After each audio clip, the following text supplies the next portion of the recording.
Wah, Deputi 4 Pak Kirdianto ya. Lalu Deputi 5 Bapak Rudolf. Deputi 6 Bapak Janendri M. Gafar. Kemudian Deputi 7 Bapak Arif. Dengan mereka saya terus bekerja dan mereka sangat profesional, tidak ikut-ikutan di dalam urusan politik. Saya tahu di berbagai lini itu sudah ada intel pasti, dan mereka tahu bahwa di sini semuanya netral, sehingga tidak ada sorotan atau intervensi ke sini. Dan sekarang pun saya yakin di antara ini ada intel juga.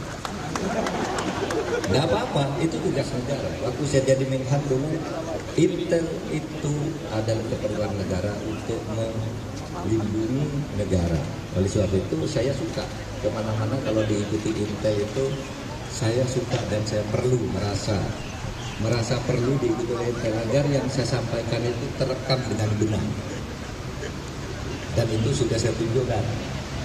Kemenko Polhukam alhamdulillah netral, tidak ada dawe-dawe dalam urusan politik. Ini pertahankan. Saudara harus independen. Gimana saya tahu? Kalau saya ke daerah, itu ada saudaranya, pegawai sini, ada orang tuanya, ada pamannya. Dia bercerita, anak saya kerja di kantor bapak.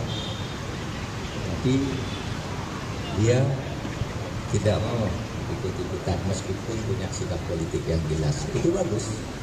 Jadi saya tahu bahwa paman-paman, saudara, bibi, adik, kakak itu banyak yang datang ke saya memberitahu bahwa Anda bekerja di kantor Kemenko Polhukam tapi oleh Menkonya dilarang ikut politik. Itu bagus, itu supaya dipertahankan. Saudara, Kemenko Polhukam ini sedang tumbuh menjadi sebuah kementerian yang kuat. Berfungsi. Kita tahu karena fungsinya hanya sebagai koordinator, terkadang tidak mampu berkomunikasi dan mengorkestrasi ke bawah. Karena Menko itu tidak ada undang-undang sendiri, tapi kalau undang-undang kejaksaan ada undang-undang kejaksaan. TNI ada undang-undang TNI, polisi ada undang-undang Polri, Kumham semua ada undang-undangnya sendiri, punya kewenangan. Ini tidak mudah seorang Menko itu nyentuh. Tapi alhamdulillah 4 tahun terakhir itu berjalan dengan baik. Bisa kita lakukan hal-hal yang sulit dilakukan dalam bingkai politik, bingkai hukum formal, tapi secara organisatoris bisa kita lakukan. Dan terkadang kita bisa ngambil alih persoalan agar bisa selesai dengan baik. Saudara sekalian, sekali lagi kepada para pejabat eselon 1, jadi eselon 1A itu sebenarnya ada 2 yang sudah lunas. Pak Arif Mustafa itu sekarang sudah tidak deputi itu sebenarnya. Beliau sudah naik menjadi bintang 3.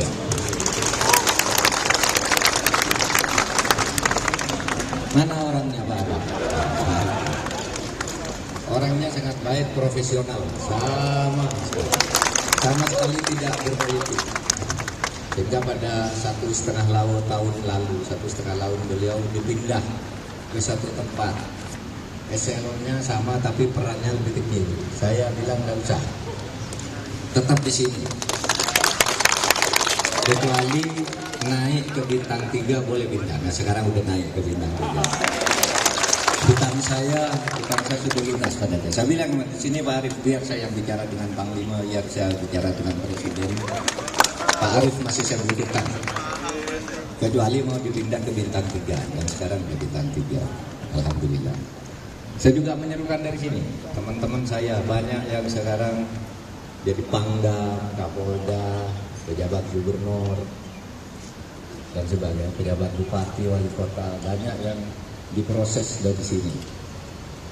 Bekerjalah baik-baik, tidak usah mendukung saya, profesional aja. Saya tahu banyak yang merasa terikat hatinya karena duduk bersama saya lalu sekarang di satu tempat. Saya bilang kalau saya ke sana Anda tidak usah nemuin karena Anda pejabat pemerintah, aparat, sedangkan saya datang sebagai politikus, calon wakil presiden. Oleh itu tidak usah ketemu saya, bekerja saja baik-baik, jaga Indonesia ini dengan sangat baik. Saudara, pada dasarnya kita ini bertugas semuanya untuk menjaga negara kesatuan Republik Indonesia, merawat dan membangun. Kita itu cuma bagi posisi, ada yang di kantor, ada yang di lapangan, ada yang di pusat, ada yang di daerah. Itu semangatnya harus sama, menjaga negara kesatuan Republik Indonesia yang besar ini. Jangan dikotori oleh kerakusan. Karena kemerdekaan ini telah menjadi berkah bagi kita. Saya bilang, yang sering saya katakan di sini, coba Anda bayangkan, Indonesia itu mempunyai pulau 17.508 pulau. Per tahun 2016 saja sudah 16.400 pulau itu sudah dicatatkan di Perserikatan Bangsa-Bangsa karena namanya jelas.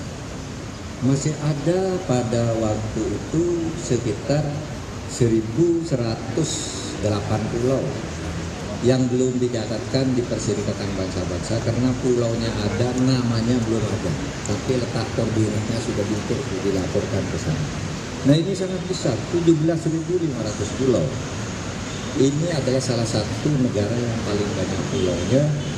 Dan kalau kita bicara jumlah penduduk, Indonesia ini negara demokrasi terbesar ketiga. Sudah India, Amerika, kita. RRQ lebih besar lagi, tapi dia bukan negara demokrasi. Ya campur-campuran lah itunya. Tapi kita terbesar dengan 276 juta nih. Kalau kita tidak maju rugi, dan kita sekarang sedang menyongsong sebuah era di mana Indonesia itu akan menjadi sebuah negara besar di tahun 2045. Ini bukan hanya pengelolaan keterampilan yang bisa mengantar ke situ, tapi juga politik yang benar, politik yang demokratis, pejabat yang penuh pengabdian, tidak rakus terhadap kekayaan alam milik negara dan bangsa kita, tidak rakus juga terhadap jabatan-jabatan publik. Dikonsentrasikan, dibagi secara baik. Negara ini kaya raya, tidak akan kurang kalau kita ini mau jujur dan adil. Nah, saudara sekalian, ya minggu depan saya tidak tahu saudara berolahraga dengan siapa hari Jumat depan. Paling tidak Pak Sesmen akan memimpin olahraga. Teruslah berolahraga. Ya, tapi yang terpenting dari itu teruslah bekerja dengan penuh kejujuran. Tidak boleh culas. Tidak boleh culas. Saudara, setiap keculasan itu akan menimbulkan akibat buruk bagi siapapun, hanya nunggu waktu. Tidak ada sejarahnya orang hebat yang culas di dunia ini selamat. Dari, ya taruhlah kalau yang percaya Tuhan dari tindakan, hukuman dari Tuhan. Tapi tidak, kalau yang tidak percaya, yang agnostik itu tidak ada yang selamat dari bimbingan alam semesta. Oleh sebab itu hati-hati, setiap ketulasan itu hanya menambah tumpukan-tumpukan penderitaan yang akan terjadi nanti pada saatnya. Coba lihat aja, saudara yang masih muda-muda nih nggak tahu, dulu Pak Harto itu hebatnya udah sudah kayak setengah Tuhan gitu.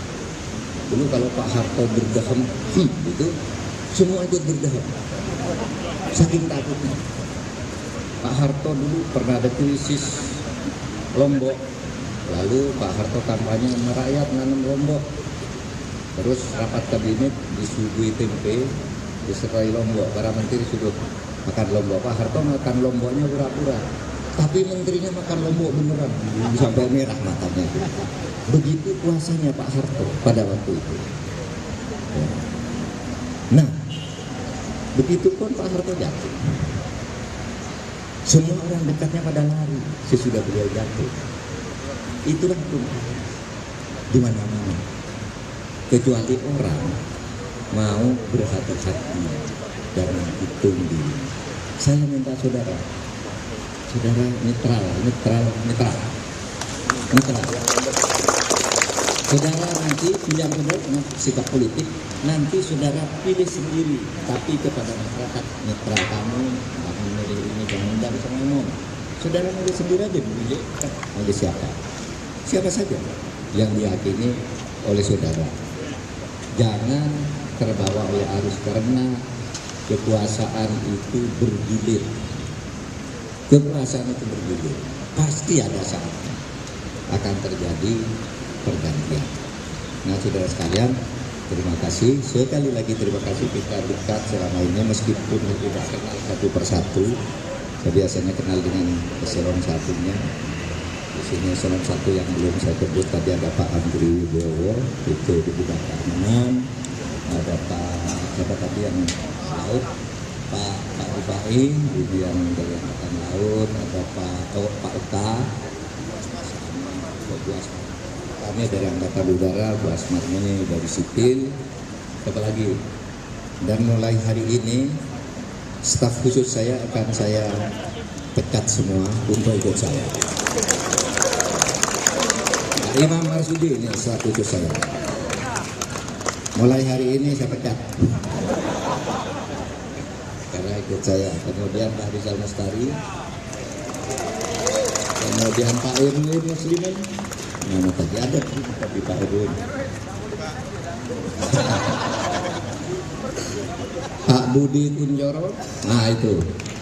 Jadi saya sudah minta agar dibuat surat pemberhentian, karena ini mereka saya bawa untuk melekat ke saya sejak dulu, dan pengangkatan itu memang menjadi wewenang sepenuhnya dari seorang Menko.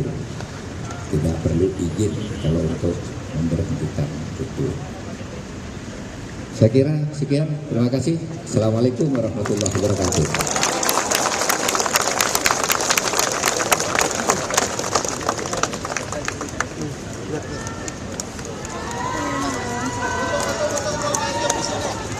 Habis ini kita foto bersama. Jangan lupa subscribe ya.